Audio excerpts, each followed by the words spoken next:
জন্য হবে। নেকির পাল্লায় সবচেয়ে ভারী নেকি হলো ভালো চাল চলনের নেকি। আবু দারদা রাদিয়াল্লাহু তাআলা আনহু বলেন, রাসূল সাল্লাল্লাহু আলাইহি সাল্লাম বলেছেন, ইন্না আসকালা শাইইন ইদাউ ফি মিজানিল মুমিনি ইয়াওমাল কিয়ামা খুলুকুন হাসান। বিচারের মাঠে মুমিন পুরুষ নারী নেকির পাল্লায় সবচেয়ে যেটা ভারী নেকি রাখা হবে সেটা হলো সদাচরণ। আল্লাহুম্মা হাওয়ালাইনা ওয়ালা আলাইনা আল্লাহুম্মা আলাল আকামি ওয়াল যিরাবে ওয়াতিল আউদিয়াত মানাবাতি শাজারা। সম্মানিত দিনী ভাই বোন, হজের নেকি যত ভারী, ভালো চাল চলনের নেকি তার চেয়ে হাজারো গুণ বেশি ভারী। সলাতের নেকি যত ভারী, ভালো চাল চলনের নেকি তার চেয়ে হাজারো গুণ বেশি ভারী। আমাদের ভালো চল চালন, ভালো আচরণ জীবন বাজি রেখে চেষ্টা করতে হবে গ্রহণ করতে। তাতে মানুষের প্রতি কোনো প্রকার জুলুম করা হবে না, মানুষের প্রতি অন্যায় অবিচার করা হবে না, ক্ষমতা দেখিয়ে মানুষকে জেল হাজতে দিতে হবে না, ক্ষমতা দেখে কোনো কাজ করিয়েন না। ক্ষমতা যে হারিয়ে যায় তা সবাই জানে, আপনিও জানেন যে ক্ষমতার সময়সীমা ছিল মাত্র ৪৫ মিনিট। তাহলে ভালোভাবেই জানেন যে ক্ষমতা হারায়। ফেরাউনের ক্ষমতা হারিয়ে গেছে এর চেয়ে অল্প সময়ের মধ্যে। কাজেই জীবনে একটা জিনিস বেঁচে থাকার চেষ্টা করবেন, কারো প্রতিশোধ নিতে হবে না। প্রতিশোধ নেই, হক ছাড়া প্রতিবাদ নেই। নিজে উপার্জন করি, নিজে খাই। উপার্জনের ৪টা পথ: দিন মজুরি, সন্ধ্যায় টাকা শেষ; চাকরি সাধারণত ২৫ দিনে শেষ হয়; জমি চাষ সমান সমান বা লস। এরপরে যেটা আল্লাহ রাসূল বললেন ব্যবসা, তাতে তিনি বললেন পৃথিবীর মানুষ সত্যবাদী ব্যবসায়ী যারা, তারা বিচারের মাঠে নবীদের সাথে এমন কোনো ইবাদত নেই যার সরাসরি বিনিময় হতে পারে নবীর সাথে জান্নাতে থাকা। তবে কেউ যদি মেয়েদের সাথে সদাচরণ করে, নিজের মেয়ের সাথে, তাহলে সেই পিতাও নবীর সাথে জান্নাতে থাকবে। তাতে তিনি বলেন যে মান আলা সালাসা বানাতিন, কেউ যদি ৩টি মেয়ের লালন পালন করে, ফাআল্লামাহুন্না, তাকে বিদ্যা শিখিয়ে দেয়, ও আদ্দাবাহুন্না, তাকে শিষ্টাচার শিখিয়ে দেয়, ও আহসানা ইলাইহিন্না, তার সাথে সদাচরণ করে, তাহলে এই পিতা আর মুহাম্মদ সাল্লাল্লাহু আলাইহি সাল্লাম জান্নাতে একসাথে এভাবে থাকবেন। তখন তিনি আঙ্গুল দুটি জমা করে দেখালেন, মধ্যমা ও তর্জনী ২টি আঙ্গুল জমা করে দেখালেন। পৃথিবীর মানুষ শুনে রেখো, ২টি মেয়ের যদি কেউ লালন পালন করে তাহলে সে আর আমি জান্নাতে এভাবে থাকব। ৩টি মেয়ের কেউ যদি লালন পালন করে তাহলে সে আর আমি জান্নাতে একসাথে থাকব। তবে তিনি এই কথা বললেন যে ৩টি মেয়ের যদি কেউ লালন পালন করে তাহলে মেয়েরা পিতাকে জান্নাতে নিয়ে যাওয়ার জন্য বিচারের মাঠে বেঁকে বসবে। তাতে মেয়ে থাকবে মধ্যে, আর ওইদিকে থাকবে জাহান্নাম, আর এইদিকে থাকবে মেয়ের পিতা। মেয়েরা ৩ জন বলবে বিচারের মাঠে, আগে আমার আব্বাকে জান্নাতে দেন, তারপরে কোনো কথা। তার মানে বিচারের মাঠে আপনাকে জান্নাতে নিয়ে যাওয়ার জন্য এর চেয়ে কোনো শক্তিশালী পদক্ষেপ নেই। যতক্ষণ পর্যন্ত পিতার জন্য জান্নাত ঘোষণা না হবে ততক্ষণ পর্যন্ত মেয়েরা মাঠ থেকে সরবে না, এ কথা মুহাম্মদ সাল্লাল্লাহু আলাইহি সাল্লাম বলেন। তবে মনে রাখা ভালো হবে, কষ্ট থাকলেও আর একজনের সাথে কথা বলিয়েন না। আমি আপনার কষ্ট অনুভব করছি, আর বৃষ্টিকে রহমত মনে করি, গজব মনে করি না। কাজেই এইটাকে ভারী মনে না করে, কষ্টে আছেন কিছুক্ষণ অপেক্ষা করুন। সম্মানিত দিনী ভাই বোন, যখন রাসূল সাল্লাল্লাহু আলাইহি ওয়াসাল্লাম বললেন মেয়েরা বিচারের মাঠে বেঁকে বসবে, তখন তিনি বললেন, এক, মেয়েদের বিদ্যা শিখিয়ে দিল, দুই, শিষ্টাচার শিখিয়ে দিল, তিন, মেয়েদের সাথে সদাচরণ করলো। বিদ্যা সবাই শিখিয়ে দেয়, শিষ্টাচারকে শিখিয়ে দেয়। একটা মেয়ের নখ বড় আছে, সেটাও কি শিষ্টাচার? একটা মেয়ে ভুরু তুলে চিকন করেছে, সেটাও কি শিষ্টাচার? একটা মেয়ে দাঁত ছিলে চিকন করেছে, সেটাও কি শিষ্টাচার? একটা মেয়ে উঁচু স্যান্ডেল পরে নিজেকে লম্বা দেখাচ্ছে, সেটাও কি শিষ্টাচার? একটা মেয়ে ব্রেসিয়ার পরে নিজেকে কম বয়সী দেখাচ্ছে, সেটাও কি শিষ্টাচার? একটা মেয়ে পরচুলা মাথায় দিয়ে বড় চুল দেখাচ্ছে, সেটাও কি শিষ্টাচার? একটা মেয়ে গায়ে উল্কি দিয়ে নিজে কিছু দেখাচ্ছে, সেটাও কি শিষ্টাচার? যারা নগ্ন হয়ে রাস্তাঘাটে চলে, সেটাও কি শিষ্টাচার? যেসব মেয়েরা বড় লম্বা মোবাইল হাতে রেখে জেনা দেখে, সেটাও কি শিষ্টাচার? পৃথিবীর মানুষ, মনে রেখো, আমার জীবনে বড় ভয়, আমার উম্মত গোপন পাপে লিপ্ত হবে, এটা আমার ভয়। পৃথিবীর মানুষ, মনে রেখো, আমার জীবনে বড় ভয়, আমার উম্মত গোপন পাপে লিপ্ত হবে, সেটা আমার ভয়। ওই ঘরে মেয়ে জেনা চর্চা করে, এই ঘরে তার ভাই জেনা চর্চা করে, ওই ঘরে তার মা জেনা চর্চা করে, এই ঘরে তার বাপ জেনা চর্চা করে, সেই বাড়িতে জেনার শয়লা বন্যা, সেটা কি শিষ্টাচার? তোমার প্যান্টটা টাকনোর নিচে আছে, সেইটা কি শিষ্টাচার? তোমার দাড়ি চাঁচা আছে, সেইটা কি শিষ্টাচার? তুমি ছেলে মানুষ, হাতে মেহেদি দিয়েছ, সেইটা কি শিষ্টাচার? তুমি মানুষের সাথে অন্যায় আচরণ দেখিয়ে, ক্ষমতা দেখিয়ে চলো, সেইটা কি শিষ্টাচার? তুমি বাম হাতে চা খাও, সেইটা কি শিষ্টাচার? তুমি প্যান্টটা টাকনোর নিচে রাখো, সেইটা কি শিষ্টাচার? বাপ মা জানে না শিষ্টাচার কাকে বলে। যেখানে বিদ্যার কথা, সেখানে শিষ্টাচারের কথা, যেখানে বিদ্যার কথা, সেখানে শিষ্টাচারের কথা। জাবের রাদিয়াল্লাহু তাআলা আনহু বললেন, আল্লাহর নবী, আমি বেশি বয়সের মেয়ে বিবাহ করেছি, কম বয়সের মেয়ে বিবাহ করিনি, চারটা কারণে। আল্লাহ রাসূল, আমি বেশি বয়সের মেয়ে বিবাহ করেছি, কম বয়সের মেয়ে বিবাহ করিনি, চারটা কারণে। আমার পিতা উহুদের যুদ্ধে শহীদ হয়েছেন 9 জন মেয়ে রেখে, আমার পিতা উহুদের যুদ্ধে শহীদ হয়েছেন 9 জন মেয়ে রেখে, আমার 9 জন বোন রয়েছে, আমি তাদের সমবয়সের মেয়েকে বিবাহ করা পছন্দ করিনি, চারটা কারণে।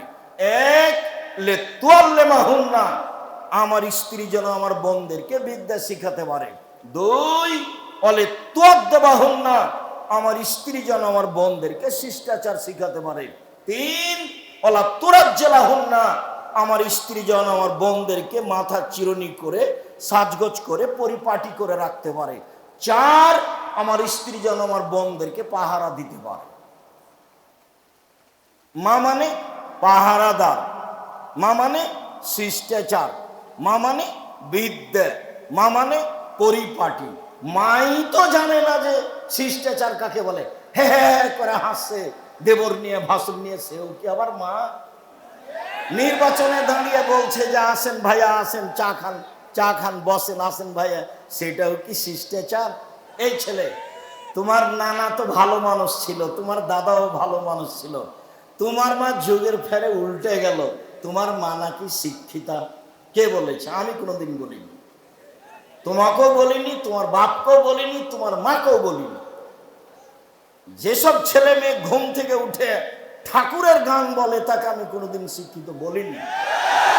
আরে ঠাকুর জাতির শত্রু, ঠাকুর বাঙালিদের শত্রু, ঠাকুর মুসলমানের শত্রু, ঠাকুর ঢাকা বিশ্ববিদ্যালয়ের শত্রু।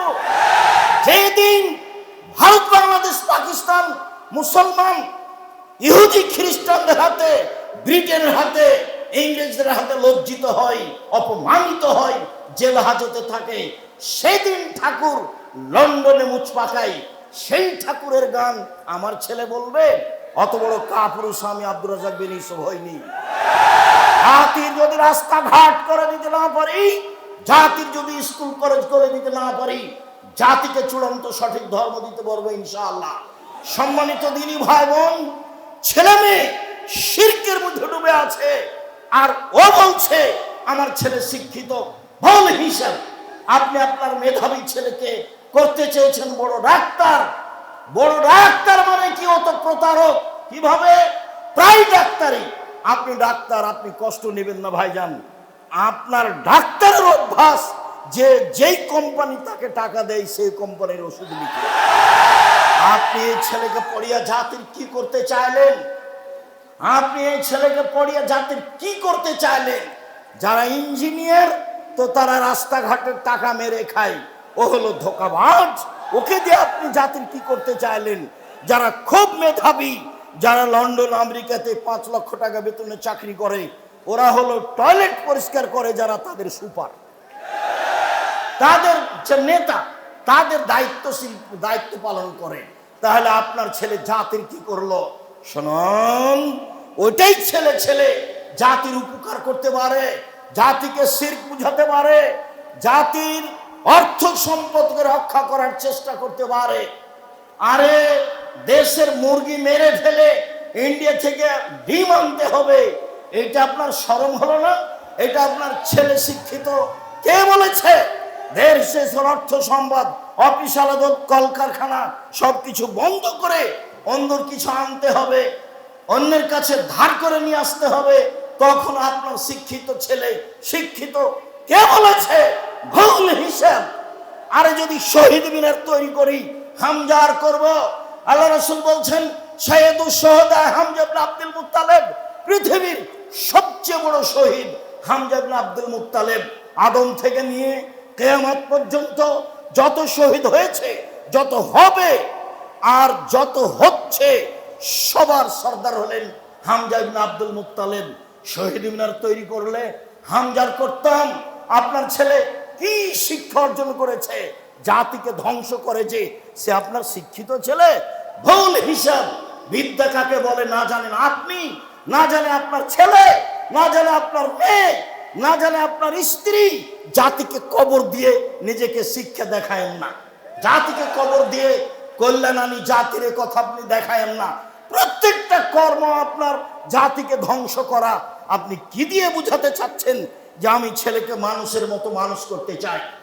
পরকালের স্বার্থে জাতিকে কল্যাণের দিকে নিয়ে যেতে পারে সেই ছেলে মূলত শিক্ষা প্রাপ্ত, সেই ছেলে মূলত শিক্ষা অর্জন করেছে।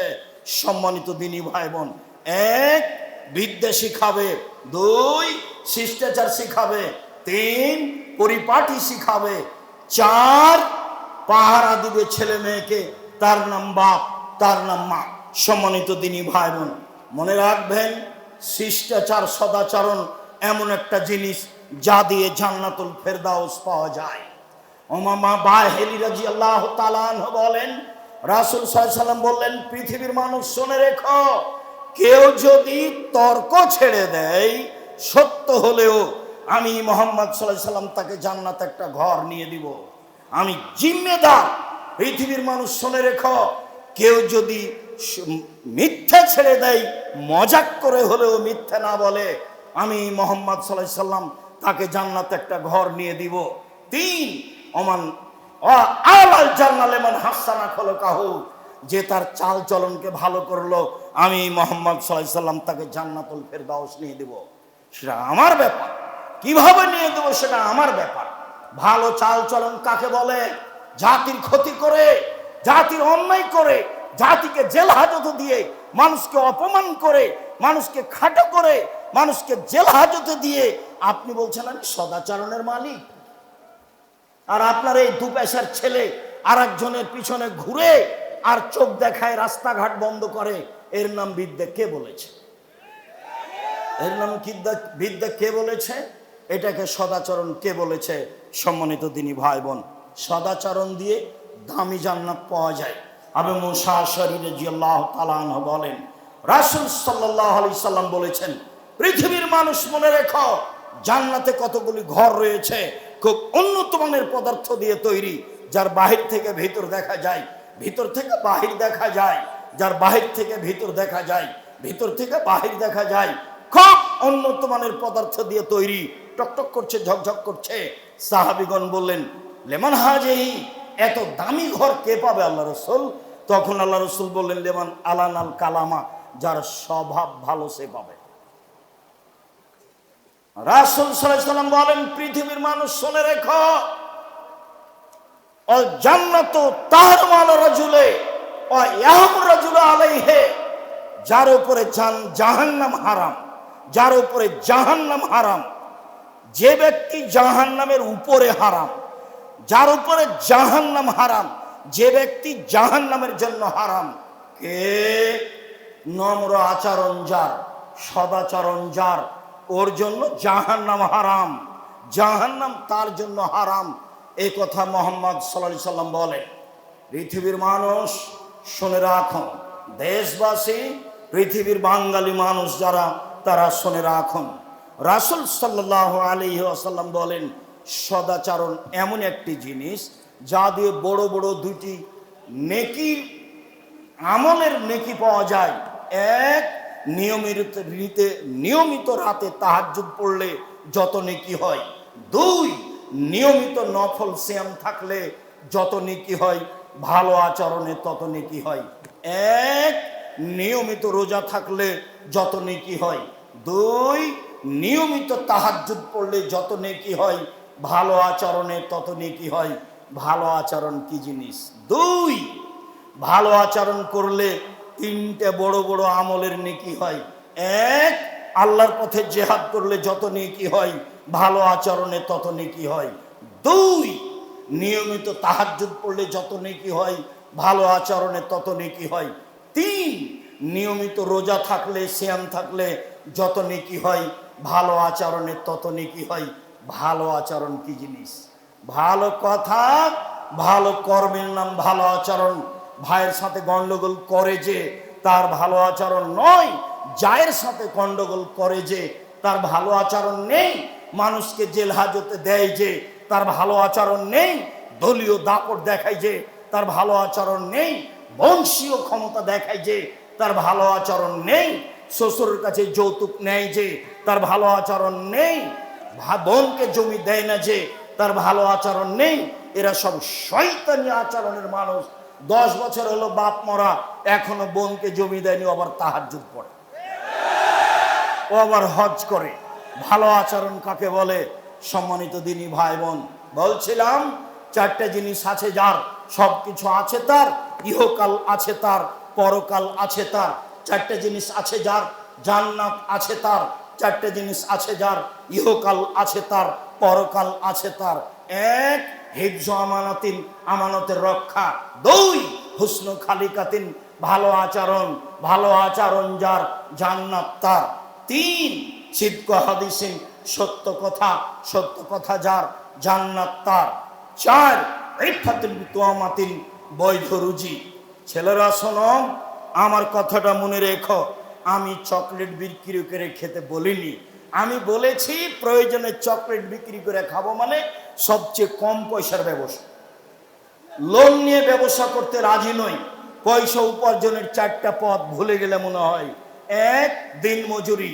দুই, চাকরি। তিন, জমি চাষ। চার, ব্যবসা। সত্যবাদী ব্যবসায়ী যারা, তারা নবীদের সাথে জান্নাতে থাকবে, এই কথা মুহাম্মদ সাল্লাল্লাহু আলাইহি সাল্লাম বলে।